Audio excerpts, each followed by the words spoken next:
So hello at sa mga ka-J-Vlog, welcome ulit sa panibagong video. And for today's video, ayan, i-review na rin natin finally ang isa napakalupit na budget smartphone ngayon, which is a Realme C71. Ito na kayang perfect na budget smartphone na para sa'yo. Tara mga ka-J-Vlog, check natin.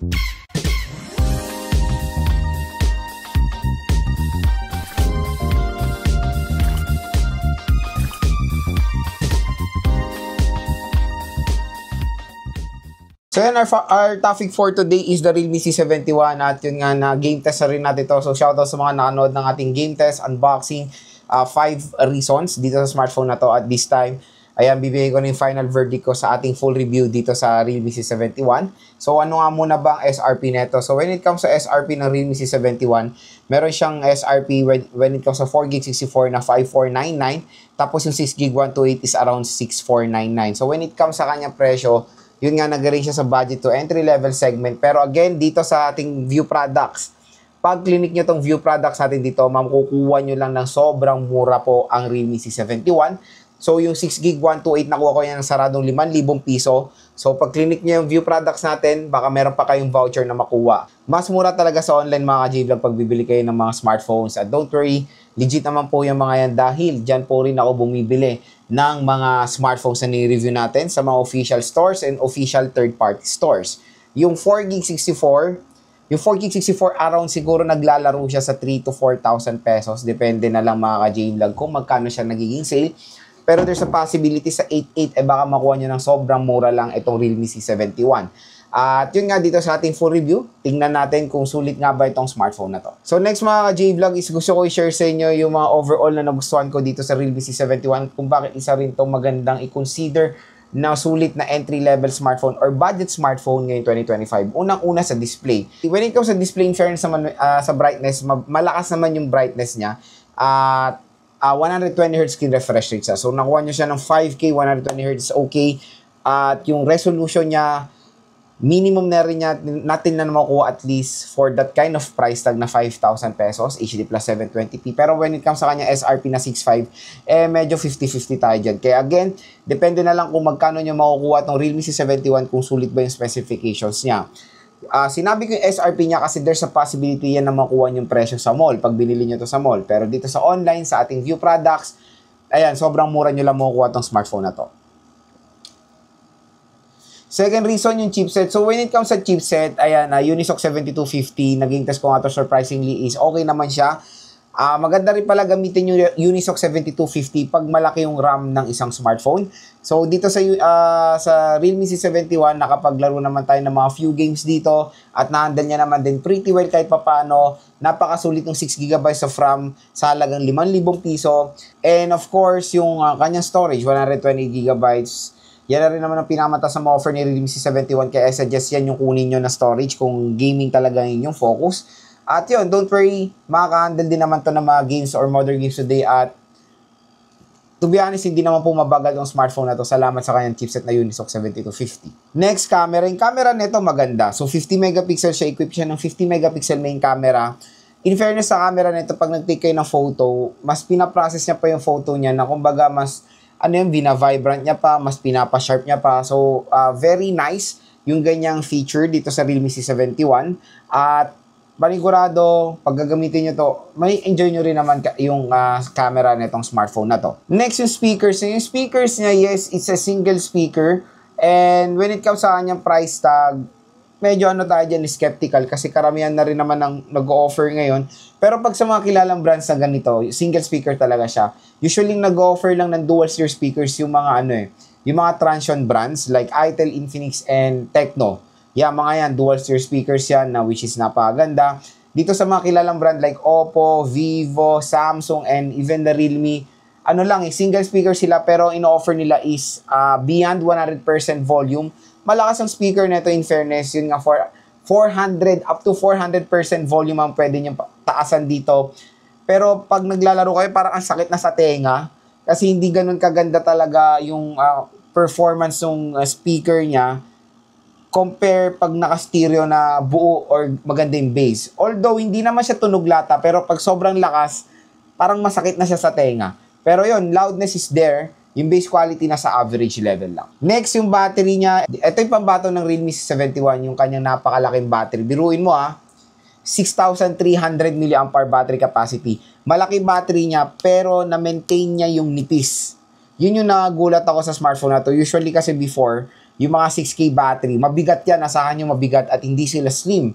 Dito sa Realme C71, slim type, tapos lightweight pa siya. And makunat pa yung kanyang battery. Yes, nakapag-game test na ako dito. Nagamit ko siya ng few weeks. Matagal din naman ang kanyang battery. Matagal din naman yung kanyang battery. Saan yung makunat siya. At perfect na perfect siya i-recommend sa mga consumers. Is yung main tool nila sa trabaho is smartphone. Ito okay na okay to sa inyo. Matagal siya malobat. Pwede siya for TikTok affiliate. Yung mga ganyan. Business, school, sa mga anak nyo. Pwede. And of course, as a navigating tool dahil makunat yung kanyang battery. Tapos, hindi lang yon. Makunat na battery niya, fast charging rate pa siya na 45 watts. At ang pinakalas mga J-Vlog sa kanyang design. Sa design is, yun nga, camera module and all, very, rin naman, parang siya, very generic yung design. Pero ang nagustuhan ko dito sa Realme C71, akala nyo plain yung kanyang likod, plain color, pero pag tinilt nyo, lumalabas yung pagka-feather look. Yun yung nagpaganda dito sa smartphone na to. At yun, design for me is okay, kaya ko i-rate ko yung design niya. For me, nasa perfect 10 for a budget smartphone. So yun lang mga ka-J-Vlog. So far, yung mga nagustuhan ko dito sa Realme C71 and hopefully nakatulong ito sa inyo sa buying decision nyo dito sa smartphone na to. And kung interested nga kayo, view products, i-click nyo na lang tong view products na to para ma-redirect kayo sa mura at bagsak presyo na smartphone na to.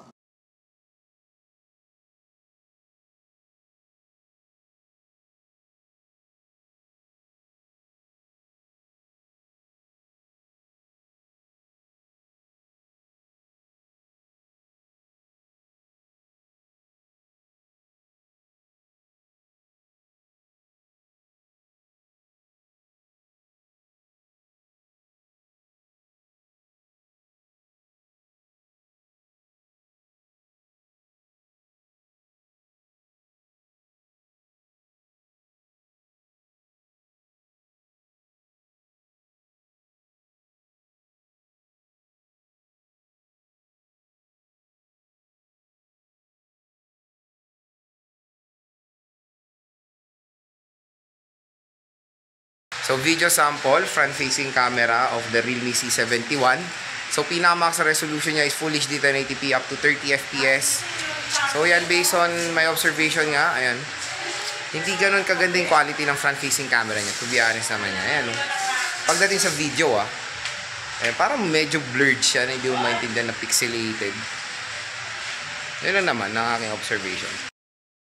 So video sample, rear camera of the Realme C71. So, ang pinamax sa resolution niya is Full HD 1080p up to 30 FPS lang siya. So, yun naman din, based on my observation, pag nasa outdoor tayo, medyo masyadong vibrant siya. Pero maganda rin naman yung outcome niya. At masyadong overexposed yung background niya pag too much lighting. Pero overall, malinaw naman siya pero wala lang siya support sa any 60 FPS. So next, let's explore itong si Realme C71. So itong ang smartphone na to ay merong polycarbonate back. Tingnan nyo naman, para siyang merong feather look design, di ba? Yan, Meron siyang dual rear camera setup. At ito, pag nagcha-charge, notification light yan. Pag nagcha-charge kayo, umiilaw siya. Ayan yung kanyang flash. Glossy yung camera module pero dito sa back is polycarbonate siya. Ayan, pag tinitit yung ganyan, lumalabas yung pagka-feather light niya. Napakaganda rin naman for a budget smartphone. Premium siya, kaya nagustuhan ko rin yung design niya. Slim design ito at ang malupit dito, malaki battery niya pero slim design din naman to si Realme C71. So sa right side, nandito ang ating power button / fingerprint scanner and yung volume rocker. Sa taas naman ng smartphone, wala tayong makikita. Sa left side is the SIM tray. Sa baba naman is a 3.5mm headphone jack, microphone Type-C port at yung speaker grills niya. Sa bibili ng Realme C71, meron po itong screen protector out of the box na included. Ayan, ang laki nung display niya. At when it comes sa refresh rate na itong device na to, is nasa siya, 120Hz refresh rate. So super smooth din naman yung refresh rate nito si Realme C71. So next, let's explore yung camera app nitong si Realme C71. So nandito tayo sa photo mode niya. So ayan, sa video naman, ang pinakamax sa resolution niya is Full HD 1080p up to 30 FPS. Dito sa photo, meron tayong 2x zoom na hanggang 10 times digital zoom tayo. Tapos dito sa rear, pwede tayong gumamit ng beautifications. Portrait mode for background blur.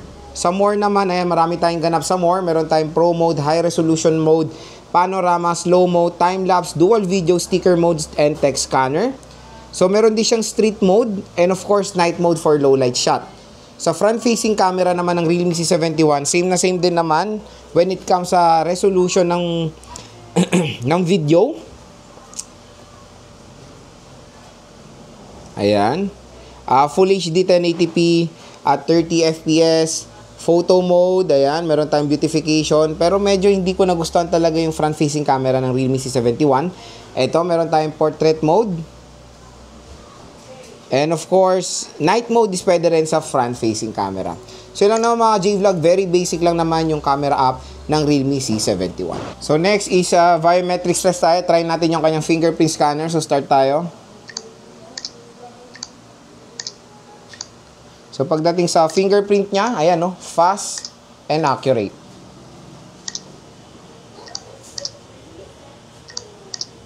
So pagdating sa face unlock mga ka-J-Vlog, fast and accurate din. So next, speaker test tayo dito. So single speaker lang siya pero maganda dito yung volume niya is beyond 100%. So mag-play tayo ng vlog ko sa YouTube. Hello, what's up mga G-Vlog? Welcome ulit Ayan, sa naka 400% na siya. So dito kayo bibili kung gusto nyo. Ayan, view products. Tayo, and this time, magpa-first impression tayo sa bagong labas na budget smartphone ulit ni Itel, ang Itel CT100. Maganda kaya to. Tara mga G-Vlog, check natin. Ayan, malakas siya. Okay yung loudness, pero when it comes sa bass quality, asahan nyo yung quality ng mono speaker na tinodo yung volume. Malakas siya in fairness, 400% ba naman yung volume, di ba? So yan, another first impression. So when it comes sa speaker ng Realme C71, loudness nandoon, bass quality nasa average level. Kaya kung i-rate ko yung speaker niya for its price tag ng 4,000 to 5,000 pesos, ang score ko dito mga ka-J-Vlog, nasa 7. Then mga ka-J-Vlog, ang pinaka main question, Lord, sulit ba itong Realme C71? Again, pag nakuha nyo siya ng around 5,000 pesos for the 6 gig 128, definitely napakasulit niya. Kaya ano pa hinihintay nyo, click nyo na itong view products na to para ma-redirect kayo sa bagsak presyo na Realme C71. Huwag nyo i-add to cart nyo na yan dahil mura po yan sa online. Tapos makakuha pa kayo ng mga special vouchers. Dagdag discount pa yan. Yes, sulit siya for a price na 5,000 to 6,000 pesos. Hindi to mabagal na smartphone. Nagamit ko na siya. Okay rin siya for gaming. Maganda yung camera niya. 120 Hz screen refresh rate. Maganda yung design. Napakakunat ng battery, meron pa siyang water protection.